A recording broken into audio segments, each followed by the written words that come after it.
नमस्कार, बुलेटिन में आपका स्वागत है। मैं हूं आपके साथ आशा सरमाल। चलिए शुरुआत करते हैं बुलेटिन की इस वक्त की बड़ी खबर से। शुरुआत करेंगे श्रीनगर। आपको लिए चलते हैं क्योंकि श्रीनगर से बड़ी खबर देखने को मिल रही है, जहां पर आप देखिए पीडीपी अध्यक्षा महबूबा मुफ्ती को प्रशासन ने एक बार फिर से यहां नजरबंद कर दिया है। शोपियां दौरे से ठीक पहले आवास पर नजरबंद कर दिया गया है महबूबा मुफ्ती को। आतंकी हमले में घायल हुए कश्मीरी पंडित के आवास पर यहां जाना चाह रही थी यहां पूरी तरह से महबूबा मुफ्ती, लेकिन आप देखिए एक बार फिर से महबूबा मुफ्ती को नजरबंद कर दिया गया है। पीडीपी अध्यक्षा महबूबा मुफ्ती को प्रशासन की तरफ से नजरबंद कर दिया गया है। इससे पहले भी कई बार यहां पर आप देखिए किस तरह से अपने बयानबाजी की वजह से सुर्खियां बटोरती हुई नजर आई थी, और कल भी महबूबा मुफ्ती पाकिस्तान को लेकर बातचीत करती हुई नजर आई। और उसके बाद यहां पर जिन लोगों पर एफआईआर लगी थी, उन पर कार्रवाई की जा रही थी, उस पर भी कहीं ना कहीं केंद्र सरकार को घेरती हुई नजर आई कि दिल की दूरी और दिल्ली की दूरी को खत्म करने की कोशिश की जा रही थी। लेकिन किस तरह से काम हो रहा है, यानी कई तरह के सवालिया निशान उन्होंने कल भी छोड़ दिए। लेकिन आज इस वक्त की बड़ी अपडेट आपको दिखा रहे हैं, जहां पर आप देखिए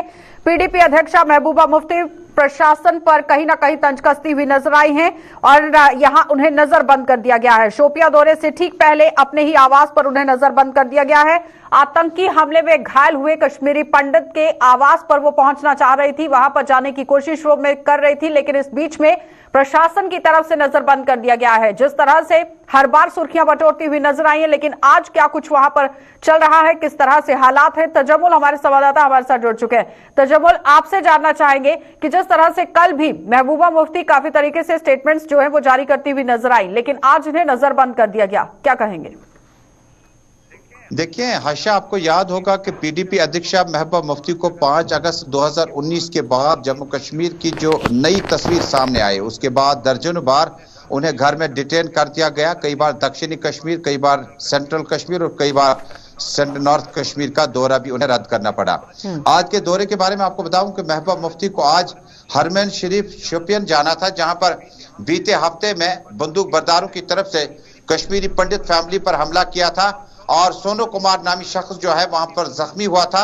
और आज उनके साथ हमदर्दी के तौर पर महबूबा मुफ्ती ने अपने शोपियान के रीजनल यूनिट पीडीपी का जो है उनके हमरा वहां पर एक अहम मीटिंग करनी थी और उनके साथ हमदर्दी का इजहार करने के बाद बड़ा ही अहम दौरा था, क्योंकि जिस वक्त महबूबा मुफ्ती अवंतीपोरा, कुपवारा और बाकी इलाकों में लगातार जो अनआइडेंटिफाइड गनमैन की तरफ से फायरिंग के वाकयात में पंचों, सरपंचों, पुलिस एहलकार, एसपीओज या पीडीपी या किसी भी पॉलिटिकल पार्टी के लीडरान की तरफ से जो कंडोलेंसेस मीटिंग होती है उसमें महबूबा मुफ्ती लगातार जाती रही। लेकिन सेंट्रल कश्मीर, नॉर्थ कश्मीर में कई कंडोलेंसेस मीटिंग करने के बाद महबूबा मुफ्ती का आज का जो प्रोग्राम था वो शोपियान में हरमैन शरीफ में उस पंडित घराने के साथ हमदर्दी का इजहार करने का था, उसे नहीं करवाया गया। यानी नजरबंद करने के पीछे का कारण क्या रहा? क्या जो स्टेटमेंट्स बार बार जारी कर रही हैं उसकी वजह से यहां पर यह फैसला लिया गया?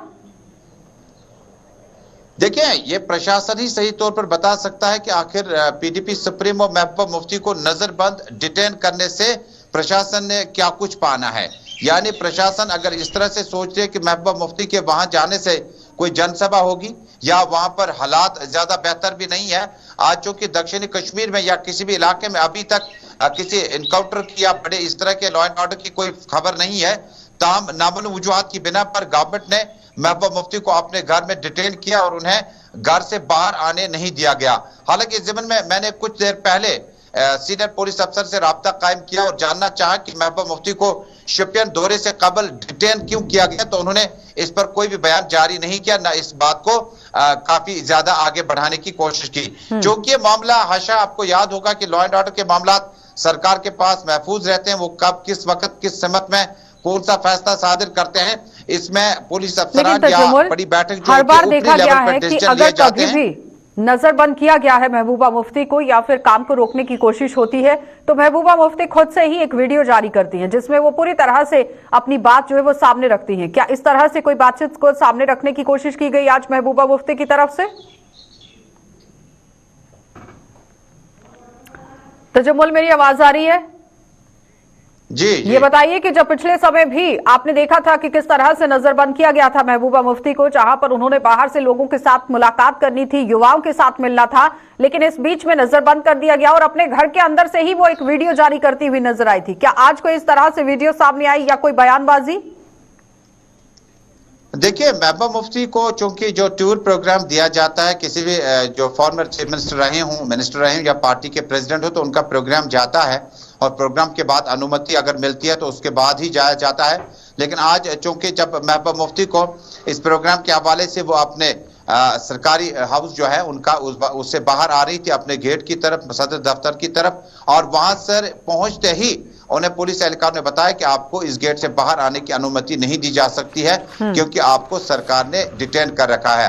हालांकि महबूबा मुफ्ती ने इसके बाद भी कोशिश की थी वजह जानने की कि आखिर उन्हें शोपियान दौरे में एक माइग्रेंट के घर जाना था, सोनू कुमार को, जिन्हें गुज़श्ता हफ्ते गोली मार दी गई थी। तो सिक्योरिटी फोर्सेस या पुलिस एहलकार ने बगैर किसी इस बात को आगे बढ़ाते हुए उन्हें कहा कि आदेश ऊपर से है, इसलिए हम आपको बाहर आने की इजाजत नहीं दे सकते। जिसके बाद जो मामला है, मोबाइल बंकर लगे हैं, तस्वीर में देख पाएंगे आप, बाहर सिक्योरिटी ग्रिड जो है बढ़ा दिया गया है। इसलिए कितने घंटों तक अब महबूबा मुफ्ती को मजीद डिटेन किया जाएगा, इस खबर पे हम लगातार नजर रखेंगे। चलिए तजम्मुल, बहुत बहुत धन्यवाद जुड़ने के लिए। तो फिलहाल आपने देखा कि सैयद तजम्मुल हमें पूरी तरह से रिपोर्ट कर रहे थे कि किस तरह महबूबा मुफ्ती को यहाँ पर नजरबंद कर दिया गया है, लेकिन फिलहाल ये कारण तो नहीं बताया गया कि आखिर नजरबंद क्यों किया गया है। हर बार देखा गया है कि महबूबा मुफ्ती को जब भी नजरबंद किया जाता है उसके बाद वो एक वीडियो जारी करती है, स्टेटमेंट अपनी जारी करती है, लेकिन अभी तक ऐसा कुछ भी देखने को नहीं मिला है। फिलहाल कितने समय तक नजरबंद रखा जाएगा इस पर भी कुछ नहीं कहा जा सकता है, लेकिन अपडेट जो है वो श्रीनगर से यही सामने आ रही थी कि यहाँ कश्मीरी पंडित के घर वो पहुंचना चाह रही थी, उनसे मिलना चाह रही थी, लेकिन इस बीच में प्रशासन ने उन्हें नजरबंद कर दिया है। आगे बढ़ जाएंगे, अब आपको अनंतनाग लिए चलते हैं। अनंतनाग में आप देखिए, डूरू में हथियार छोड़कर आतंकी फरार हो गया था और उसकी तलाश लगातार जारी कर दी गई है। और बीती रात नाके के पास गाड़ी छोड़कर फरार हुआ था आतंकी और गाड़ी से भारी मात्रा में हथियार व गोला बारूद भी बरामद हुआ है और आतंकी की तलाश के लिए बड़े पैमाने पर अभियान शुरू कर दिया गया है। अभियान अभी भी जारी है। इस वक्त की बड़ी अपडेट अनंतनाग से देखने को मिल रही है, जहां पर आप देखिए आतंकी की तलाश को बदस्तूर यहां जारी रखा गया है। सर्च ऑपरेशन पूरी तरह से चलाने की कोशिश की जा रही है सुरक्षा बलों की तरफ से, क्योंकि एक एक करके आतंकियों को किस तरह से यहां पर आप देखिए मार गिराने की भी कोशिश हो रही है और इलाकों को खंगालने की भी कोशिश हो रही है। और इस बीच में कई आतंकी ऐसे हैं जो हाइब्रिड बताए जा रहे हैं, लेकिन एक एक करके जम्मू कश्मीर पुलिस भी यहां पर आप देखिए कमर कसे हुए हैं। सुरक्षा बलों ने भी पूरी तरह से घेरा जो है वो तंग कर दिया है। साफ तस्वीरें भी आपको रात की दिखा रहे हैं किस तरह से यहां पर अनंतनाग के डूरू में हथियार छोड़कर आतंकी फरार हो गया था और उसकी तलाश यहां पर जारी कर दी गई है। और जो सामान बरामद हुआ है वो साफ अपनी टीवी स्क्रीन पर भी देख सकते हैं। बीती रात नाके के पास से गाड़ी छोड़कर यह आतंकी यहां पर फरार हुआ था और गाड़ी से भारी मात्रा में गोला बारूद आपके सामने है। ये सारा सामान इस गाड़ी के अंदर से यहां बरामद किया गया और आतंकी की तलाश के लिए बड़े पैमाने पर अभियान यहां पर छेड़ दिया गया है। इस वक्त की बड़ी अपडेट श्रीनगर के अंदर आप देखिए, हर दिन आतंकी जो है वो कायराना हरकतें करते हुए नजर आ रहे हैं, लेकिन इस बीच में यहां पूरी तरह से तलाशी अभियान जो है वो चलाया जा रहा है। फिदा हमारे साथ जुड़ चुके हैं अनंतनाग से। फिदा, क्या कुछ अपडेट है, किस तरह से पूरा तलाशी अभियान वहां पर चलाया जा रहा है? देखिए आशा, मैं आपको बता दूं कि कल रात की घटना है जब लगाया गया था जिला अनंतनाग में। और जिला अनंतनाग की बात की जाए तो जिला अनंतनाग में हर जगह पे नाके लगाए दिए जाते हैं, क्योंकि 24 घंटे कहीं ना कहीं पर सिक्योरिटी फोर्सेज जो है वो अलर्ट पर है।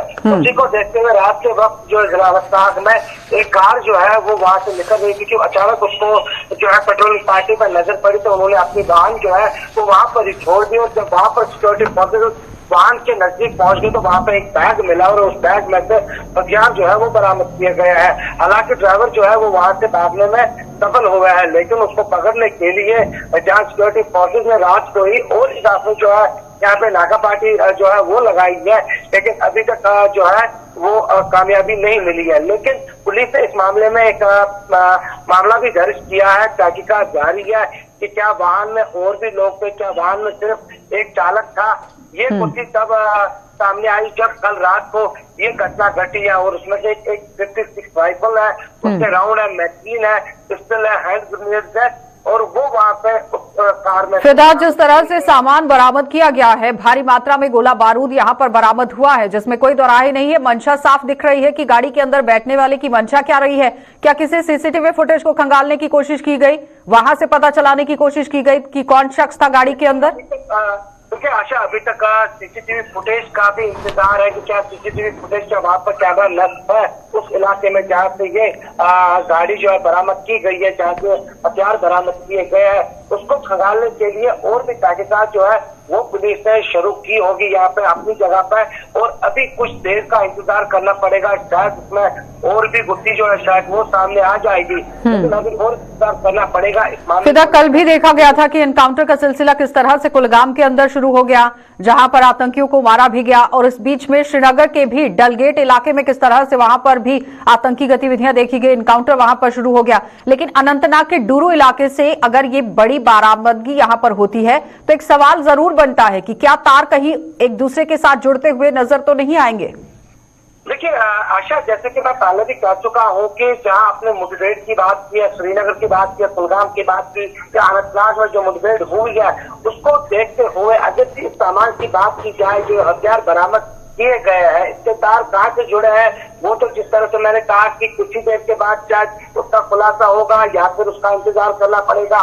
लेकिन अभी इंतजार करना पड़ेगा क्योंकि मामला दर्ज किया गया है, तहकीकात शुरू है, उसमें और कितना समय लगेगा ये कहना अभी मुश्किल है। चलिए फिदा, बहुत बहुत धन्यवाद जुड़ने के लिए। तो फिलहाल आपने देखा कि फिदा हुसैन हमारे साथ जुड़े हुए थे, जो बता रहे हैं कि पुलिस पूरी तरह से गुत्थी को खंगालने के लिए लगी हुई है, लेकिन अभी तक छानबीन के बाद बयानबाजी कोई भी सामने नहीं आई है, यानी कोई भी बयान पुलिस की तरफ से जारी नहीं किया गया है। लेकिन इस वक्त की बड़ी अपडेट यहां अनंतनाग से देखने को मिल रही थी, जहां पर आप देखिए देर रात को हथियारों का एक जखीरा बरामद होता है, गाड़ी भी बरामद होती है, लेकिन मौके से जो आतंकी हैं वो फरार हैं और लगातार अभियान भी जारी रखा गया है। आगे बढ़ जाएंगे, अब आपको सांबा लिए चलते हैं और सांबा में आप देखिए म्युनिसिपल काउंसिल के चेयरमैन भी मुसीबत में अब फंसते हुए नजर आ रहे हैं। वाइस चेयरमैन के बाद अब चेयरमैन के खिलाफ भी अविश्वास प्रस्ताव यहां पर सामने आ गया है। चेयरमैन के खिलाफ बगावत पर यहां 17 में से 12 सभासद उतर गए हैं। इस वक्त की बड़ी अपडेट पहले कठुआ से देखने को मिली थी, जहां पर आप देखिए किस तरह से म्युनिसिपल काउंसिल के अंदर अविश्वास प्रस्ताव लाया गया था और उसके बाद आम जनता को काफी परेशानियां झेलनी पड़ी थी। लेकिन अब बड़ी अपडेट जिला सांबा से देखने को मिल रही है, जहां पर म्युनिसिपल काउंसिल के अंदर एक बार फिर से घमासान छाता हुआ नजर आ रहा है। चेयरमैन एक बार फिर से मुसीबत में यहां पर फंस गए हैं, जिनके खिलाफ 17 में से 14 जो सभासद हैं वो बताए जा रहे हैं। और अब देखना यह होगा कि जब अविश्वास प्रस्ताव यहां पर पारित किया जाता है, सुनवाई क्या कुछ होगी, क्या पूरी तरह से इन्हें यहां पर बहाल किया जाएगा अपने पद पर, या फिर कोई और नया चेहरा निकलकर सामने आएगा। ऋषि खजूरिया हमारे साथ जुड़ चुके हैं। ऋषि, इसी तरह से खबरें जिला कठुआ से देखने को मिलती थी, लेकिन आज सांबा के अंदर भी म्युनिसिपल काउंसिल में घमासान छा गया है। आशा, आपको बता दें कि पिछले 2 महीने का अगर सिनेरियो म्युनिसिपल काउंसिल सांबा का आपको बताया तो यहाँ पर खलबली जो वो देखी जा रही है। इससे पहले वाइस चेयरमैन की कुर्सी जो वो चली गई थी, कमेर सिंह जो वाइस चेयरमैन थे, और उसके बाद महिला वाइस चेयरमैन यहाँ पर नियुक्त की गई रजनी सम्याल। अब कहीं ना कहीं 2 महीने के भीतर यहाँ पर दोबारा से अब यहाँ के प्रेसिडेंट की कुर्सी डगमगा चुकी है और यहाँ जो टोटल 17 पार्षद है सांबा म्युनिसिपल काउंसिल के, उसमें से 14 ने मोर्चा खोल दिया है और अविश्वास प्रस्ताव जो वो लाया गया है प्रेसिडेंट के खिलाफ। और उसके प्रस्ताव में 7 के ऊपर ये लिखा गया है तो प्रेसिडेंट है पवन, वो तमाम कॉर्पोरेट को साथ में लेकर नहीं चलते हैं। कोई भी जो कार्य को लेकर सामने आते हैं, विकास कार्य को लेकर, उसके ऊपर वो अपनी सहमति नहीं जताते हैं, इग्नोर करते हैं इन सारे मसलों को। और कहीं ना कहीं इसमें बड़ा कारण ये सामने आ रहा है कि जो न्यू बस स्टैंड सांबा की कंट्रोवर्सी बनी थी, जिसको न्यू बस स्टैंड सांबा को म्युनिसिपल काउंसिल सांबा ने बिना जो कॉर्पोरेटर की कंसेंट है वो रेंट पर दिया, और उसको चलते डीसी सांबा अनुराधा गुप्ता ने भी कहा था कि ये सरासर गलत डिसीजन म्युनिसिपल काउंसिल सांबा ने लिया है। तो कहीं ना कहीं यही चीजें खटकती हुई नजर आ रही थी। तमाम कॉर्पोरेटर 14 जो है उन्होंने इसलिए मोर्चा खोला है कि अपनी मनमर्जी की जा रही है, कॉर्पोरेटर्स को कॉन्फ्रेंस में नहीं लिया जा रहा है। और जो नो कॉन्फ्रेंस मोशन है उसके ऊपर 14 कॉर्पोरेटर्स ने अपने हस्ताक्षर कर दिए हैं, और जो कॉपी है वो सीओ म्युनिसिपल काउंसिल को चली गई है, डीसी सांबा को चली गई है, और उसी के साथ डायरेक्टर और अर्बन लोकल बॉडीज को चली गई है। यानी यहाँ पर भी आपसी मतभेद जो है वो सामने आ रहा है ऋषि, तालमेल बनता हुआ नजर नहीं आ रहा। बिल्कुल बिल्कुल, 17 जो पार्षद है तो 17 में 14 अगेंस्ट है, तो आप अंदाजा लगा सकते हैं कि कुर्सी कभी भी प्रेसिडेंट की जा सकती है। और कहीं ना कहीं यहाँ पर मध्यस्थता का दौर भी जारी है, क्योंकि भाजपा के खेमे से यहाँ पर जो प्रेसिडेंट है म्युनिसिपल काउंसिल सांबा के, अब भाजपा के नेता भी लगातार तमाम उन कॉर्पोरेटर्स को मनाने में लगे हुए हैं जिन्होंने ये मोर्चा प्रेसिडेंट के खिलाफ खोला है। लेकिन अब देखना है कि क्या आने वाले दिनों में हमें कोई नया चेहरा मिलता है प्रेसिडेंट का, यहाँ यहीं पर कोई मध्यस्थता का जो इसमें कोई ऐसा विकल्प ढूंढा जाएगा और ये बात को शांत किया जाएगा। लेकिन कॉर्पोरेटर्स ने अपना रोष लगातार व्यक्त किया है, और कॉर्पोरेटर्स कहते हैं कि इस तरह का जो इंसान है वो हमें यहाँ पर नहीं चाहिए, हमें साफ स्वच्छ छवि वाला इंसान चाहिए जो हमें साथ लेकर चले, जो शहर के विकास के नाम पर यहाँ पर काम करे। लेकिन कहीं ना कहीं अपनी मनमर्जी की जाती है, इग्नोर किया जाता है, उनको लगातार अनसुना किया जाता है, जिसको लेकर तमाम इन 14 कॉर्पोरेटर्स ने ठाना कि अब हम इनके खिलाफ। क्या लगता है कि इस तरह से जब तालमेल नहीं बनता है आम जनता जो इन लोगों को चुनकर सामने लाती है और जब आपसी तालमेल नहीं बनता तो कहीं ना कहीं खामियाजा आम जनता को भुगतना पड़ता है, क्योंकि विकास के बड़े बड़े सपने आप आम जनता को दिखाते हैं, लेकिन जब आप अपनी कुर्सियों पर विराजमान होते हैं तो वहां पर अपने ही तरीके से सत्ता को चलाने की कोशिश होती है।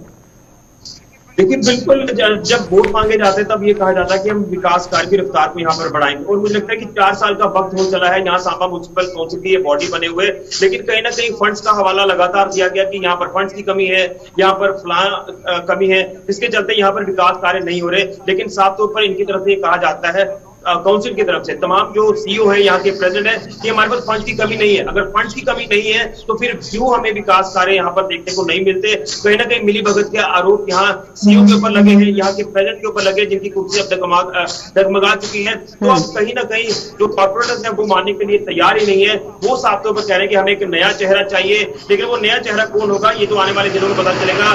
लेकिन फिलहाल अभी जो यहाँ पर खलबली है वो लगातार मची है, कॉन्ट्रोवर्सीज लगातार देखने को मिल रही है, और कहीं ना कहीं आप देखना ये है कि जो 14 कारपोरेटर्स ने ये मोर्चा खोला है, तो क्या जिस तरह से इनको भी मनाने में लगे हुए हैं तमाम जो आला नेता है, चाहे वो पार्टी के साथ ताल्लुक रखते हैं या शहर के मौजूद लोगों की कब बात तक करें, इस प्रक्रिया को अंजाम दे दिया जाएगा? यहाँ पर अविश्वास प्रस्ताव को लेकर कब तक काम हो जाएगा?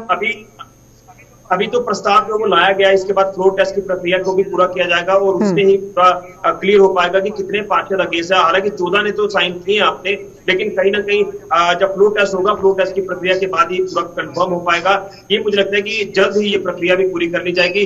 लेकिन कहीं ना कहीं आपको बता दें कि ये भी लोग कह रहे हैं कि इनका टेन्योर पूरा हो चुका है, लेकिन टेन्योर पूरा होने से पहले इस तरह की कॉन्ट्रोवर्सीज आना तो साफ तौर पर कहीं ना कहीं दाग लगने वाली बात हो जाती है। सवालिया निशान खड़ा करता हुआ नजर आता है। ऋषि, बहुत बहुत धन्यवाद जुड़ने के लिए। तो फिलहाल आप देखिए किस तरह से सांबा से यहाँ चेयरमैन की कुर्सी जो है वो हिलती हुई नजर आ रही है। अविश्वास प्रस्ताव यहां पर सामने रखा गया है, लेकिन जब फ्लोर टेस्ट होता है तो उसके बाद ही यहां पिक्चर पूरी तरह से साफ हो पाएगी कि आखिर क्या कुछ होने वाला है, क्योंकि पहले कठुआ के अंदर भी इसी तरह से घमासान देखा गया था और आज जिला सांबा के अंदर भी यहां आप देखिए म्युनिसिपल काउंसिल के अंदर किस तरह से घमासान मचता हुआ नजर आ रहा है। और साफ तौर पर यह समझिए कि 17 पार्षदों में से 14 जो पार्षद हैं वो कहीं ना कहीं ऑपोजिशन में जाते हुए नजर आ रहे हैं, रोष में देखे जा रहे हैं। अब देखना यह होगा कि फ्लोर टेस्ट जब होता है तो पिक्चर किस तरह से सामने आएगी। आगे बढ़ जाएंगे, एक और बड़ी खबर से आपको रूबरू करवा देते हैं। लगातार आप देखिए किस तरह से खबरें जो है वो दिखाने की यहां पर एक कोशिश हो रही है, लेकिन इस बीच में सांबा से ही एक बार फिर से खबर जो है वो सामने आई है। और सांबा के नड इलाके में विरोध के बावजूद भी शराब की दुकान को खुला रखा गया है और धार्मिक स्थल के नजदीक खुली दुकान का विरोध यहां पर आम जनता करती हुई नजर आ रही है। और पिछले कई दिनों से दुकान के विरोध में आंदोलन भी किया जा रहा है और जनप्रतिनिधियों के रुख में भी यहां आप देखिए किस तरह से बदलाव देखा गया है। काफी रोष में यहां पर आम जनता को देखा गया है। इस वक्त की बड़ी अपडेट लगातार आप देखिए जिला सांबा से देखने को मिल रही है। एक तरफ आप देखिए म्युनिसिपल काउंसिल में घमासान और दूसरी तरफ आम जनता लामबंद, यानी कहीं ना कहीं प्रश्न चिन्ह यहां पर लगता हुआ नजर आ रहा है कि आखिर जिला सांबा के अंदर किस तरह से काम चल रहा है, आम जनता की भलाई के लिए कितना काम हो रहा है। एक बड़ा सवाल यहां बनता हुआ। धार्मिक स्थलों के नजदीक दुकानें जो है वो शराब की खोली जा रही है, जिसके बाद आम जनता परेशान हो रही है, विरोध दर्ज करती हुई नजर आ रही है। साफ तस्वीरों में आप देखिए महिलाएं भी अपने घरों से बाहर निकली हुई हैं, जो चाहती है कि ये दुकान यहां पर धार्मिक स्थल के पास नहीं खोली जाए और धार्मिक स्थल के नजदीक जो दुकान खुल रही है उसके खिलाफ ये धरना प्रदर्शन करते हुए नजर आ रहे हैं। और पिछले कई दिनों से दुकान के विरोध में आंदोलन किया जा रहा है। ये आम जनता की तरफ से बात को सामने रखा जा रहा है कि इतने दिनों से अगर धरना प्रदर्शन किया जा रहा है तो प्रशासन की तरफ से अभी तक संज्ञान क्यों नहीं लिया गया, ये एक बड़ा सवाल अब बनता हुआ नजर आ रहा है। साफ तस्वीरों में भी आप देखिए महिलाएं किस तरह से लामबंद होती हुई नजर आ रही हैं कि धार्मिक स्थल के पास बिल्कुल भी शराब की दुकान को खुलने नहीं दिया जाएगा। इससे पहले जम्मू शहर के अंदर भी इसी तरह से आम जनता जो है वो लामबंद होती हुई नजर आई थी कि शराब की दुकानों को नहीं खोलने दिया जाएगा धार्मिक स्थलों के पास। लेकिन उसके बावजूद भी अगर प्रशासन इस तरफ ध्यान नहीं दे रहा है, बहुत बड़ा सवालिया निशान लगता हुआ नजर आ रहा है कि आखिर क्या वजह है, किस वजह से यहां पर इस काम को अंजाम देने की कोशिश हो रही है। आम जनता को यहां पूरी तरह से कॉन्फिडेंस में लेने की कोशिश क्यों नहीं हो रही, ये अब कहीं ना कहीं सवालिया निशान बनता हुआ नजर आ रहा है। एक बार फिर से ऋषि खजूरिया हमारे साथ जुड़ चुके हैं। ऋषि, जिस तरह से म्युनिसिपल काउंसिल के अंदर घमासान और अब आम जनता भी लामबंद, क्या लगता है कि प्रशासन को जल्द से जल्द कदम उठाने की जरूरत थी, लेकिन फिलहाल क्या प्रशासन की तरफ से कोई बातचीत सामने रखी गई है जिस तरह से महिलाएं भी अपने घरों के बाहर हैं?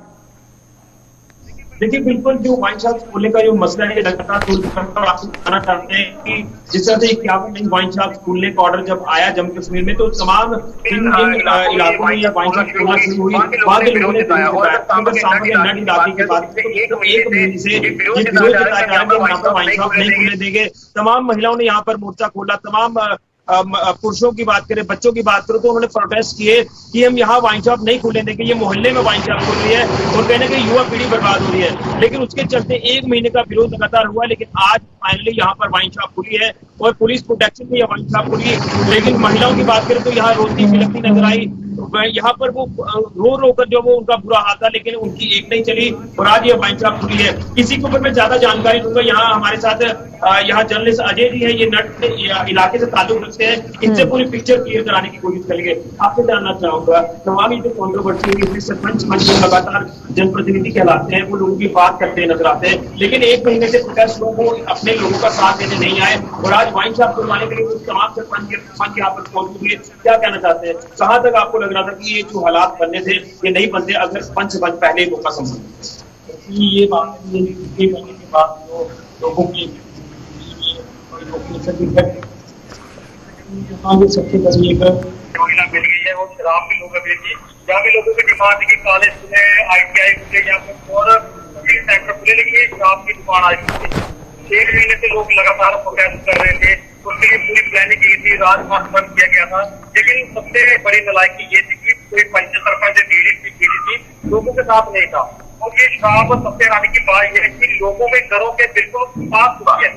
किस तरह से NOC दी गई, लोगों को नहीं पूछा गया, बिल्कुल आपने खुद देखा पीछे मंदिर है, किस तरह से ये ऋषि सवाल कीजिए कि प्रशासन की तरफ से यहाँ पर नोटिस भी जारी किया गया था कि धार्मिक स्थल के इर्द गिर्द, रिहायशी इलाकों के इर्द गिर्द दुकानों को नहीं खोला जा सकता है शराब की, लेकिन उसके बावजूद भी अगर जिला सांबा के अंदर यहाँ पर खुल रही है तो क्या लगता है कि भ्रष्टाचार का मामला है? एक सवाल यहाँ पर आ रहा है कि जो धार्मिक स्थल है उनके पास ये कहा गया था प्रशासन की तरफ से यहाँ पर कोई वाइन शॉप नहीं, लेकिन धार्मिक स्थलों के बीच खोली जा रही है, तमाम लोगों के घरों के पास खोली जा रही है, लेकिन प्रशासन कोई संज्ञान नहीं ले रहा। क्या यही एक तोहफा रह चुका था जो देना बाकी था? यहाँ रोजगार को देने की बात की जा रही थी, यहाँ बेरोजगारी को खत्म करने की बात की जा रही थी, लेकिन धार्मिक स्थलों की आस्था को लेकर बात किया गया। बिल्कुल ये एक बहुत बड़ी नाराजगी थी।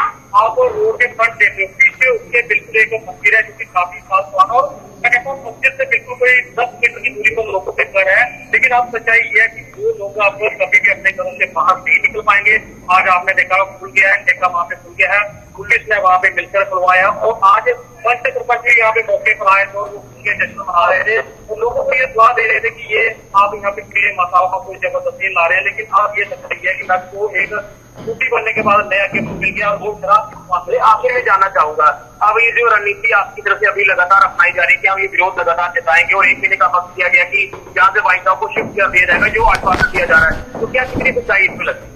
इसलिए ये है कि शराब की दुकान खोलने के लिए आज वो किसी भी लेवल तक जा सकते थे, तो लेडी पुलिस की वहां पे थी, इसलिए वहां पे मिलके उनको आप लैंड किया गया, साइंस ठेकेदार किया गया कि आप हमें 1 महीने का समय दे दो, हम ये दुकान शिफ्ट कर लेंगे।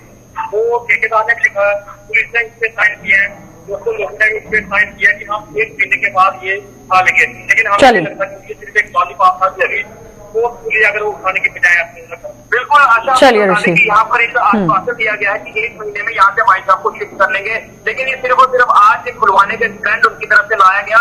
इसी तरह से आज हमने वाइन शॉप खोली है और आज वाइन शॉप खुली है, लेकिन तमाम वो सरपंच पंच जिनके इलाके में ये वाइन शॉप खुली है उनके ऊपर सवालिया निशान। ऋषि कहीं ऐसा तो नहीं है कि सिर्फ आम जनता को यहाँ शांत करने की कोशिश की गई है?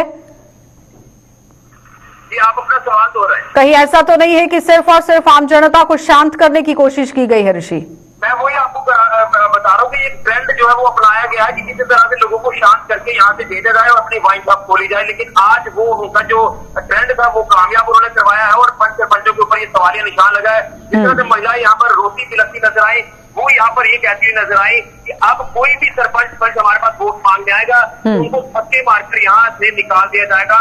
जहाँ जरूरत है उनको साथ बैठने की वो साथ नहीं बैठे, लेकिन वाइन शॉप खुलवाने के लिए यहाँ पर वो सामने आए। हालांकि लोगों ने ये भी आरोप लगाए कि यहाँ पर पैसा जो है वो बांटा गया है और कहीं ना कहीं यहाँ तक। ऋषि पहले भी सवाल यही था कि क्या भ्रष्टाचार का मामला तो नहीं है?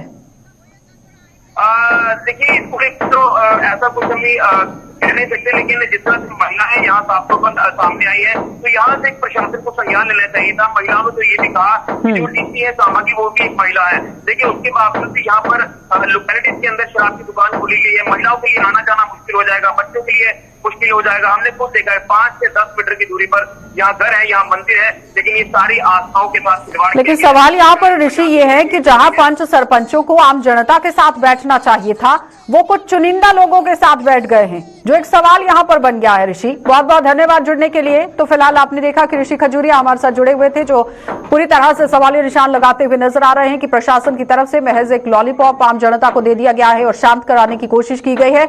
एक समय का यहाँ आप देखिए तकाजा जो है इसे कहा जा सकता है, और एक समय सीमा यहाँ मांगी गई है कि 1 महीने का समय दिया जाए और उसके बाद इस दुकान को यहाँ पर नहीं खुलने दिया जाएगा। लेकिन अब देखना यह होगा कि किस तरह से प्रशासन काम करेगा। फिलहाल बुलेटिन में इतना ही। देश और दुनिया की खबरों के लिए आप बने रहिए गुलिस्तान न्यूज के साथ।